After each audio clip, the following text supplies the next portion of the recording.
një lidhje të re të shfaqur në horizont.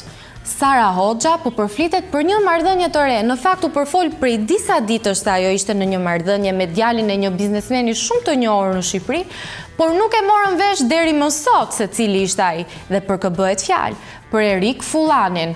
Në fakt, me ato pyetjet dhe investigimet e mia, disa thonë që po, është e vërtet, disa të tjerë thonë që jo, nuk është e vërtet, sepse Erik Fullani shpesh herë është etiketuar që ka pasur marrëdhënie me vajza të njohura në showbiz, por që nuk ka rezultuar të vërteta. Por çfarë ngriti aludimet këtë herë ka qenë pikërisht fakti se ata kanë postuar të dy në të njëjtin vend në Insta Story në Instagram. Duket në një foto që është Sara me dy vajza dhe nga ana tjetër duket fotoja e Erik Fullanit në të njëjtin lokacion. A ka një marrëdhënie të re? Hej, unë jam Fatosi dhe dua t'ju rikujtoj që të shkoni në YouTube dhe të klikoni Andale Al, të bëni subscribe dhe të shikoni videon e plot të emisionit.